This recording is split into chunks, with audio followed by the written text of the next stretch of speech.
Hello everyone, मेरा नाम Usaid Mohammad है और मैं अभी करंटली जामिया से बीआर कर रहा हूँ। मैं आप सबको अपनी 11th से जर्नी बताना चाहता हूँ। मेरी क्या प्रॉब्लम्स थी, मेरे क्या ड्रॉबैक्स थे और मैं कहाँ गया उस प्रॉब्लम। स्टार्टिंग में 11th में, जैसा आप सबको पता है कि 11th बहुत मुश्किल क्लास होती है। आदमी को समझ नहीं आता वो क्या करे, कैसे करे। तो मुझे मेरी फैमिली ने ही रिकमेंड किया कि आप शहर इंस्टीट्यूट ज्वाइन करें। मैं वहाँ गया पहले, और उससे पहले मैंने कोई कोचिंग सेंटर का भी ज्वाइन किया नहीं था। तो स्टार्टिंग में मुझे थोड़ी प्रॉब्लम हुई, पर वहाँ का स्टाफ बहुत अच्छा है। आपको मतलब कॉन्सेप्ट्स बहुत ज़्यादा क्लियर करता है। वहाँ का स्टाफ ऐसा एनवायरनमेंट बना के रखता है जैसा आपको लगता है कि आप घर पे ही पढ़ रहे हैं। उन वहाँ के टीचर्स के आप नोट्स देखिए, इतने मतलब अंडरस्टैंडेबल लैंग्वेज में होते हैं। हर बच्चे की समझ आता है टीचर क्या बताना चाह रहे हैं, और ये भी नहीं रहता उन नोट्स में कुछ कमी रहती है। बहुत अच्छे नोट्स होते हैं और क्लासेस के बीच में रेगुलर मोटिवेशनल स्पीचेस मिलती रहती हैं, एग्जाम्पल्स मिलते रहते हैं।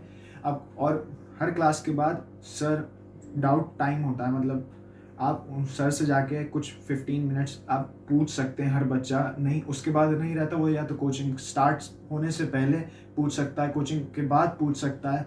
मतलब बहुत अच्छा एक स्केड्यूल बना के रखा है वहाँ पे। तो इस हिसाब से मेरी 11th वहाँ जाने के बाद बहुत ज़्यादा इम्प्रूव हुई। मुझे नहीं लगता था कि मैं इतना अच्छा कर पाऊँगा 11th में, और मैंने सब कुछ पास कर लेते with distinction. I was one of the toppers at my school. तो ऐसी गुजरी मेरी 11th के बाद मैं 12th में आया। 12th हम सभी जानते हैं कि एक स्टूडेंट लाइफ में सबसे ज़्यादा इम्पोर्टेंट क्लास होती है। और 12th में आने के बाद मैंने अपना कोचिंग सेंटर चेंज नहीं किया, क्योंकि मेरे लिए एक एनवायरनमेंट सेट हो चुका था। पर 12th में आने के बाद मैंने काफ़ी प्रॉब्लम्स फेस की, क्योंकि स्टडी लोड बहुत ज़्यादा बढ़ गया था। मैं स्कूल से लेट आता था, फिर फ़ॉरेन कोचिंग जाता था, मैं रिवाइज़ नहीं कर पा रहा था कुछ भी।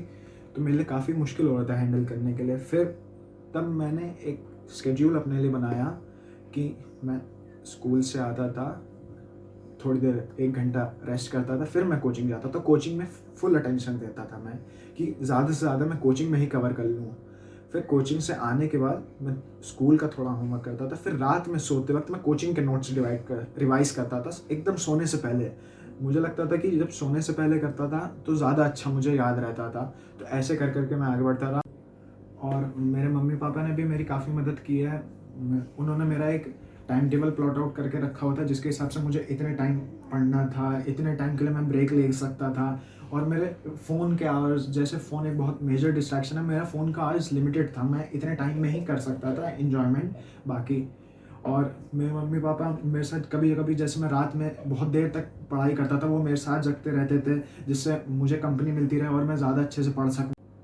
और जैसे कॉम्पिटिटिव एग्ज़ाम्स के लिए भी मुझे प्रिपेयर करना था। प्रिपेयर मैं 11th से ही स्टार्ट कर दिया था। 11th में मेरा उस पर ज़्यादा फोकस था, पर 12th में आके मुझे अपने बोर्ड्स भी अच्छे करने थे। तो मैंने एक ऐसा सोचा था कि मैं दिसंबर तक कॉम्पिटिटिव एग्ज़ाम्स और अपनी स्टडीज़ को साथ लेता गया। फिर पर जनवरी से मार्च तक मैंने सिर्फ अपना बोर्ड्स का पढ़ा है। मैंने कॉम्पिटिटिव एग्ज़ाम्स को थोड़ा बीच बीच में पढ़ लेता था, पर मेजर फोकस मेरा बोर्ड्स था, क्योंकि मैंने कॉम्पिटिटिव एग्ज़ाम्स के लिए इतना पढ़ लिया था कि मैं उसको रिवीजन करता रहता था। और मेजर फोकस मेरा बोर्ड्स था। तो बोर्ड्स में भी मैंने काफ़ी मेहनत की, और मेरी 92% थी मेरी बोर्ड्स में। उसके बाद और ये पैंडमिक हो गया, थोड़ा पॉज लग गया सब पे, तो मुझे काफ़ी अच्छा एक टाइम मिल गया अपने एंट्रेंस एग्ज़ाम के लिए और प्रिपेयर करने के लिए।